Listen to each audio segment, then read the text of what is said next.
Manusia bisa dikatakan adalah makhluk ciptaan Tuhan yang paling sempurna ya Mas ya, dibandingkan dengan tumbuhan, dengan hewan atau makhluk-makhluk yang lain ya. Nah, ini dikarenakan kita dibekali otak dan hati Mas untuk menimbang, untuk berpikir dalam segala hal.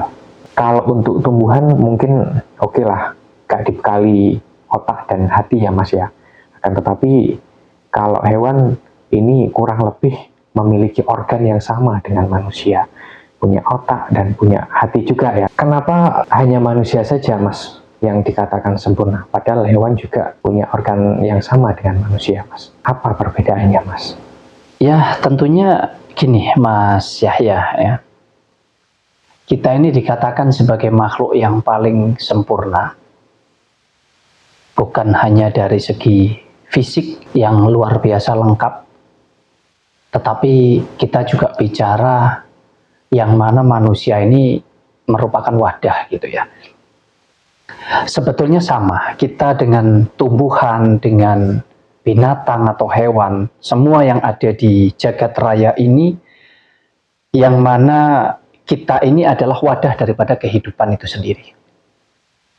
Nah, tetapi yang membedakan antara manusia dengan tumbuhan, juga dengan binatang, yang tadi panjenengan sebut bahwa oke, kalau tumbuhan mungkin tidak punya otak begitu ya, tapi kita manusia ini kan punya otak, punya hati.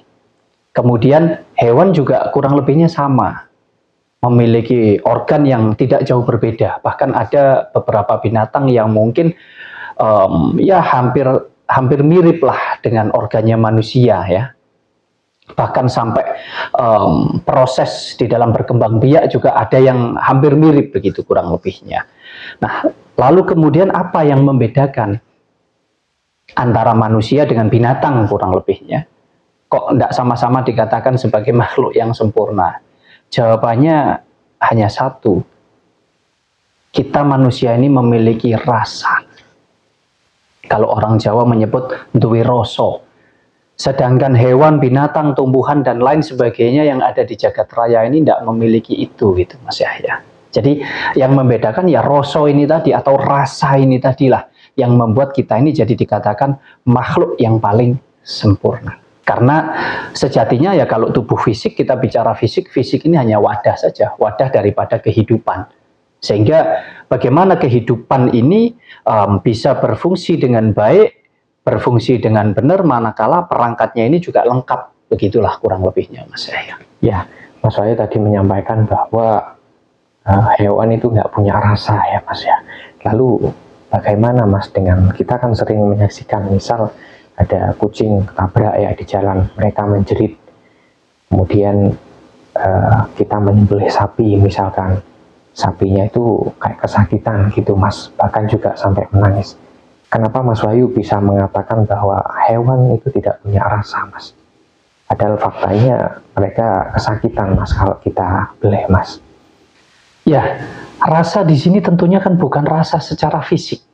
Kehidupan di dalam diri kita, termasuk juga kehidupan di jagat raya ini, baik yang ada di tumbuhan, di binatang, ini kan bertempat di suatu wadah begitu. Nah, wadahnya adalah tubuh jasmani ini. Kalau di hewan ya berarti wadahnya adalah ya hewan itu sendiri. Di tumbuhan, di pohon ya di pohon itu sendiri dan lain sebagainya. Nah, tetapi kalau kita bicara tentang rasa yang dimaksudkan di sini adalah rasa tentang kehidupan itu sendiri, bukan hanya rasa secara fisik. Kalau hewan menjerit, ya, kemudian hewan seolah-olah seperti menangis, seperti kesakitan, itu sebetulnya kan yang menilai itu kita. Itulah rasa kita begitu. Kita tidak ikut tersakiti, ya, kita tidak ikut apa istilahnya mengalami hal itu, ya, kecelakaan ataupun hewan itu disembelih dan lain sebagainya. Tapi rasa kita ini muncul. Oh, kasihan hewan itu. Oh, hewan itu sepertinya kesakitan. Hewan itu sepertinya bersedih dan lain sebagainya. Itu adalah rasa kita sebetulnya. Tetapi kalau hewan itu sendiri tidak ada. Rasanya adalah rasa sebatas rasa secara fisik. Tapi rasa yang merupakan perangkat penghubung antara wadah kita dengan Sang Pencipta itu tidak ada. Gitu loh. Jadi rasa ya, ini bukan tentang rasa. Kita bisa merasakan ketika kita dipukul kita merasa sakit begitu. Itu rasa secara fisik kita ya, yang terkoneksi melalui otak kita. Tapi kita bisa merasakan sakit tanpa kita harus disentuh.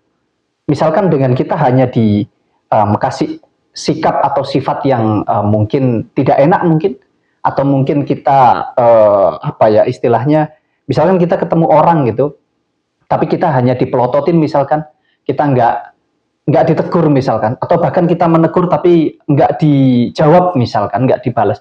Di situ rasa kita sakit, betul nggak? Padahal nggak disentuh kita ini, tapi kita merasakan sakit.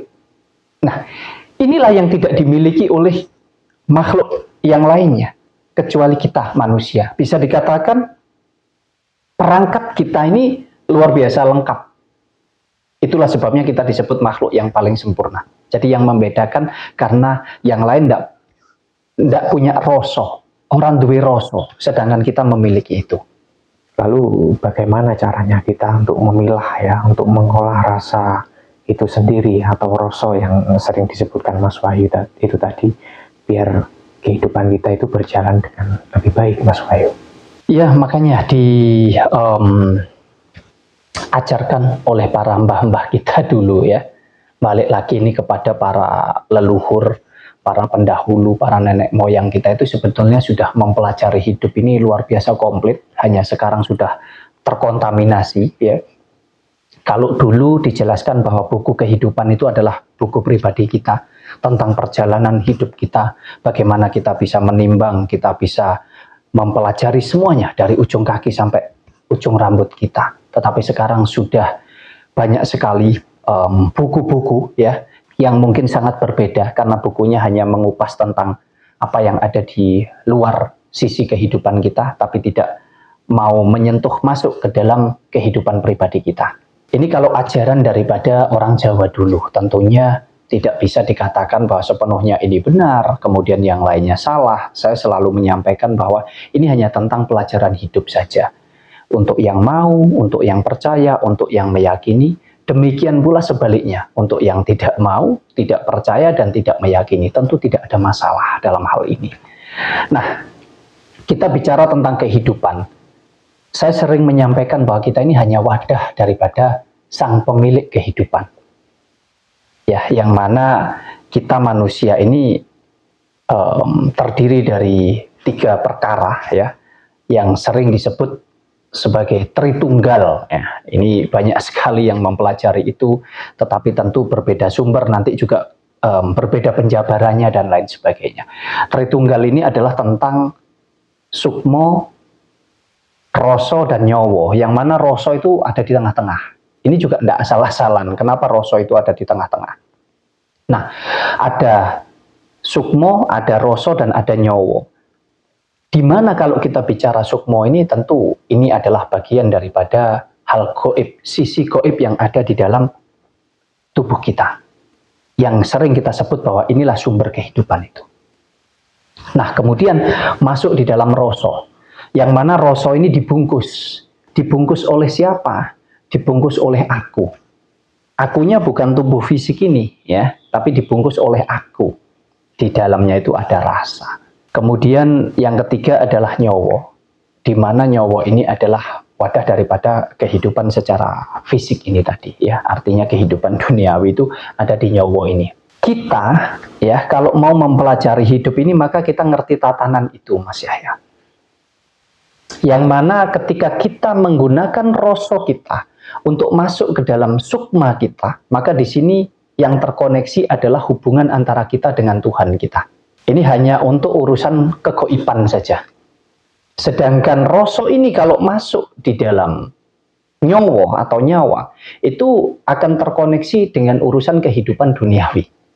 Makanya tinggal kita mau menimbang, mau dibawa kemana rasa ini.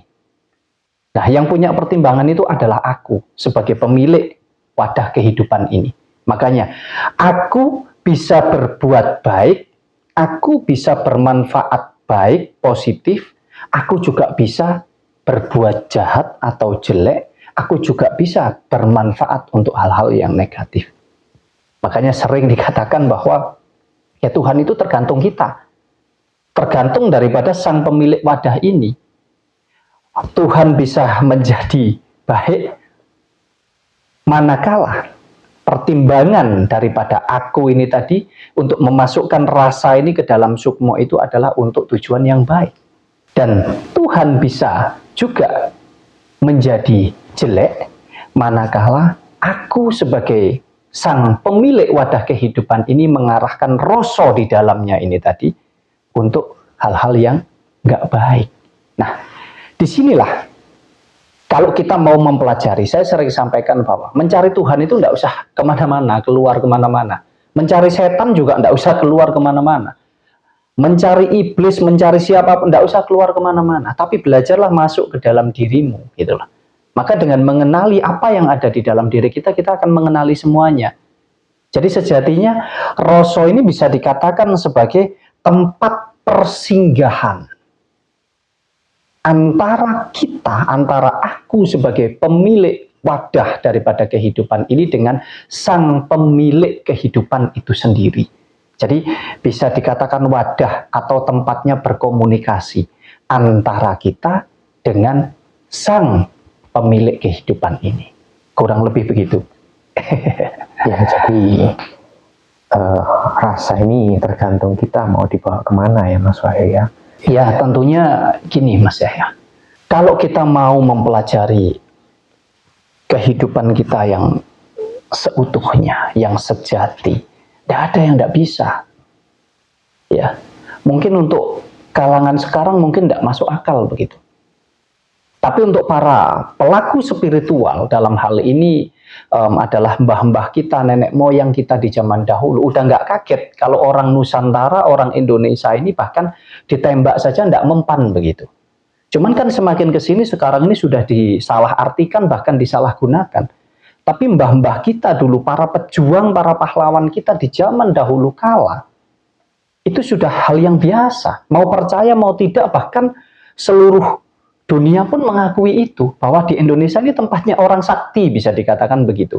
Tapi itu orang dulu, karena betul-betul orang dulu bisa menjalankan rasa yang ada di dalam dirinya ini sesuai dengan apa yang dia inginkan. Nah, sedangkan sekarang ini sudah banyak dibungkus, dipoles supaya kelihatan bagus, supaya begini, untuk kepentingan, entah kepentingan pribadi, kelompok atau golongan itu tadi. Jadi sejatinya yang berkembang saat ini adalah bagian daripada apa yang sudah diwariskan oleh para leluhur kita di zaman dulu gitu loh. Jadi nggak kaget dulu itu para pahlawan itu ditembak, dibom, bahkan nggak apa itu sudah biasa. Kalau kata orang Jawa itu ditumbak laka-laka gitu ya, dibedil mingsle katanya. Itu real, itu realita yang terjadi di zaman peperangan dulu. Tapi sekarang sulit untuk mencari itu karena pelajaran yang sesungguhnya ini tidak diwedarkan. Pelajaran yang betul-betul murni ini jarang sekali sudah kita temui gitu loh Mas Yahya.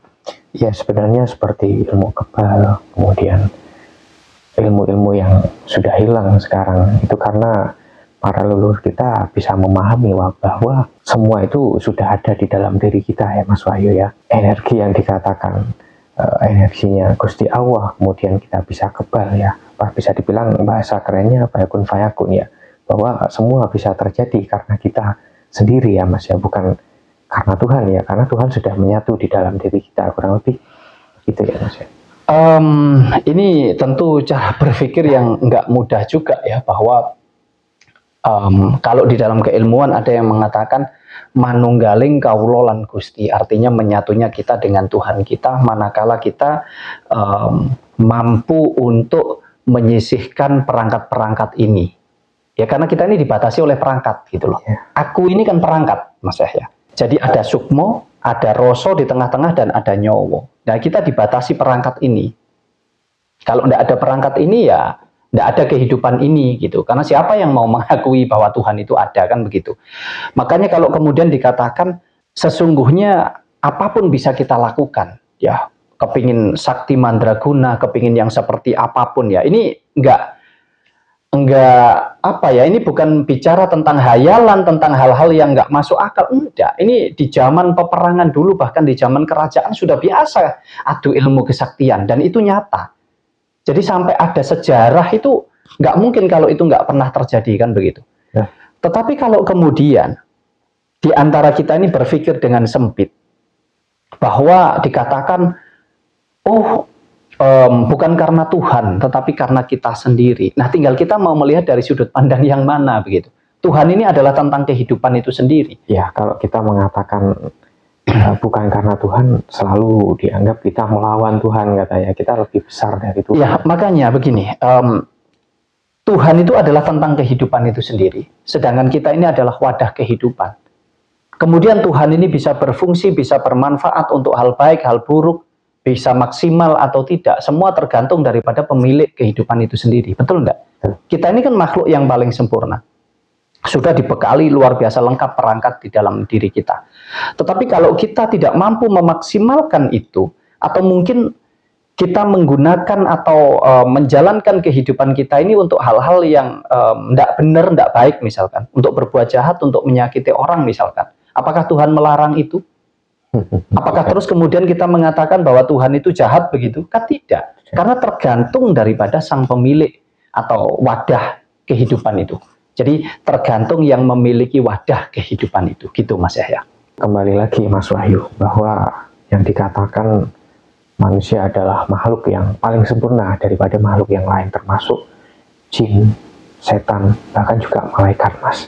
Nah, lalu kemudian kenapa kita harus takut dengan malaikat, Mas Wahyu? Kalau kita lebih sempurna, akal kita lebih pintar dari malaikat, Mas. Kenapa kita harus takut dengan malaikat?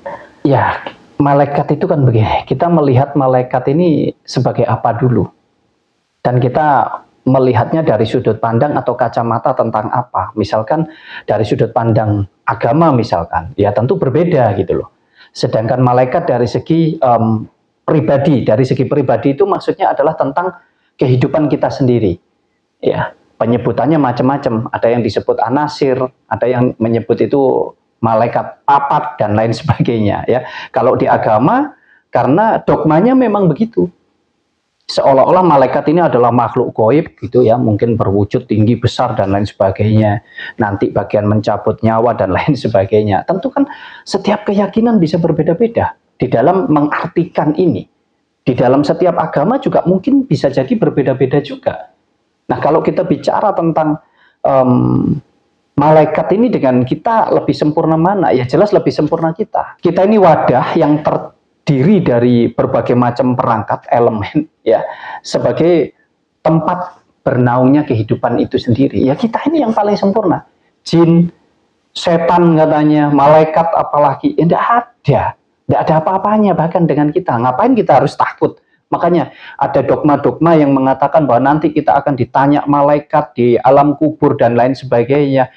Nggak ada yang pernah mati itu kembali pulang untuk menceritakan itu, dan sampai sejauh ini mulai dari saya kecil sampai setua ini juga aman-aman aja. Nggak ada itu.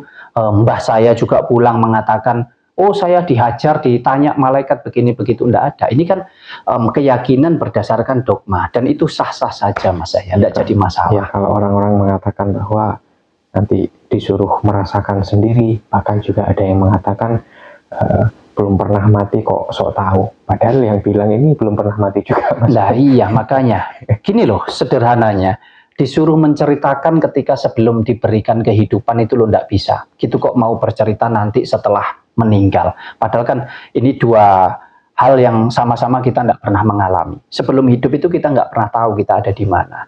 Demikian juga nanti, itu kok diceritakan. Ya kalau berdasarkan buku semua orang bisa. Tapi untuk mempertanggungjawabkan itu tentu kan harus dibuktikan.